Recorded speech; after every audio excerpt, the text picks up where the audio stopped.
이어서 성폭력에 관련한 법률 보겠습니다.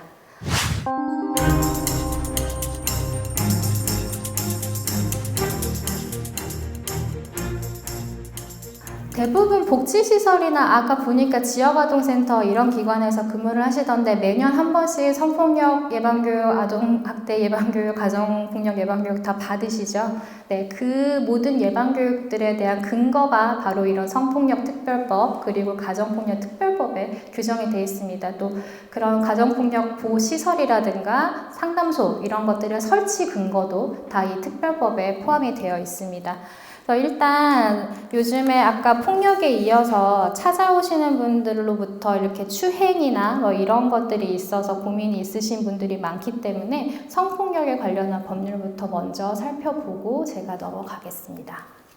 우리가 성폭력에 대한 개념을 잘 생각을 해보셔야 되는데 단순히 우리가 범죄인 것들, 뭐 강간, 뭐 중강간, 윤강, 강도강간 뭐 이런 것뿐만이 아니라 성추행 또는 언어적인 희롱, 음란 전화, 뭐 성기 노출 이런 것들이 핵심은 뭐냐면 저 상대방의 의사에 반해서 행해지는 모든 행위들이 전부 성폭력에 해당한다는 거예요. 그게 신체적이건 언어적인 건 정신적인 건 다 불문입니다.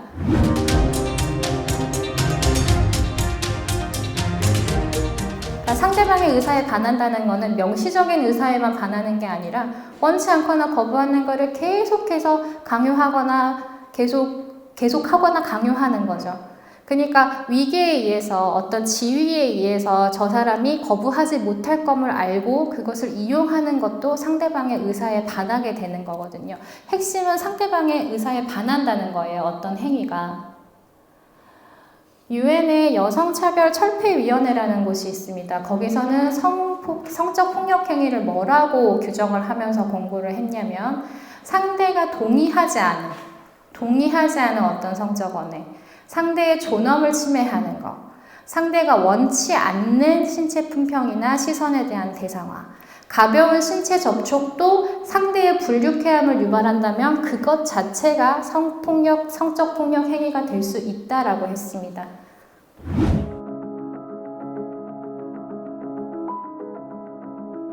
성폭력의 유형에 대해서 살펴볼 건데요. 우리가 흔히 성폭력이라고 하면 생각하는 그런 뭐 성폭행, 그러니까 강간이라던가 특수강간은 그 흉기를 가지고 뭔가 그 폭행이나 협박으로 그 성폭행을 하는 것이 지금 강간인데 흉기를 가지고 한다거나 여러 명이 합동으로 하는 거를 특수강간이라고 얘기를 하거든요. 윤간은 피해자가 한 명이고 가해자가 여러 명인 경우를 얘기를 하는 거고 강도강간은 이제 강도는 이제 뭔지 아시죠? 그 강도가 강간을 했을 경우에는 강도강간이라고 얘기를 합니다. 이런 것들은 성폭행이라고 해서 하나의 유형으로 처벌 대상이 되고요. 문제가 많이 되는 성추행, 강제추행. 이거는 이제 성폭행, 그러니까 성기와 성기가 결합하는 거 말고 그 정도는 그건 아니지만 이렇게 신체적인 성적 수치심을 느낄 수 있는 부분들을 이렇게 강제로 만지고 터치하고 하는 것들, 이런 것들을 성추행이라고 하는 거고, 문제 정말 많은 성희롱. 언어적으로 하는 거, 음담패설. 그냥 뭐 아무것도 아닌 거 그냥 농담이라고 하지만 아까 그 권고에 의하면 어떻죠? 그 농담도 상대방이 그걸로 인해서 불유쾌함을 느낀다면 그것 자체가 성적 폭력 행위에 해당을 한다는 거죠. 저 유형에 해당합니다. 그리고 외설 사진을 보여준다거나 특히 요즘은 카카오톡이나 이런 게 너무 발달해가지고 그런 것들 카카오톡으로 서로 전송하시는 거.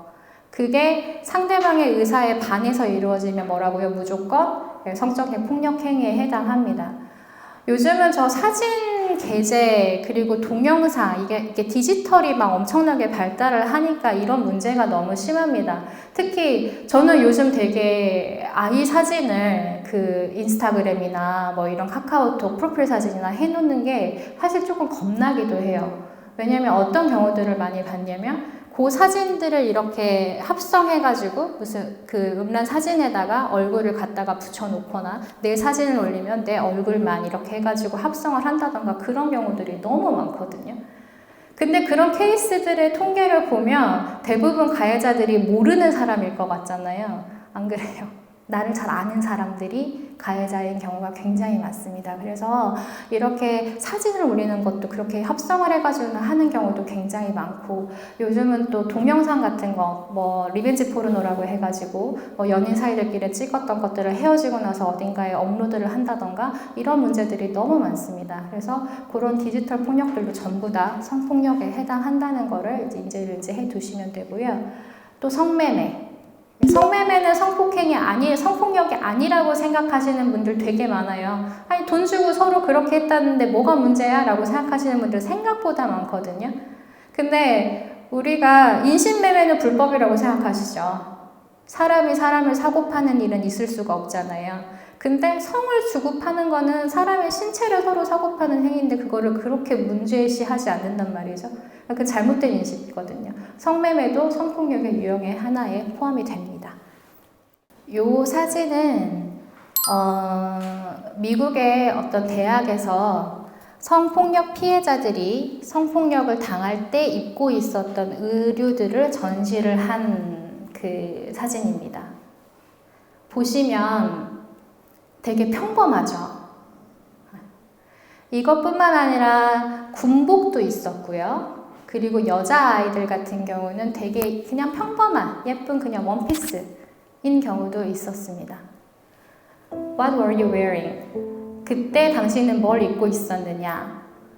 이게 의미를 하는 것은 우리나라에서는 성폭력 피해자다, 성폭력을 당했다 그러면 이런 반응들이 먼저 나와요. 네가 뭐 그렇게 했으니까 뭔가 잘못을 했으니까 그랬겠지.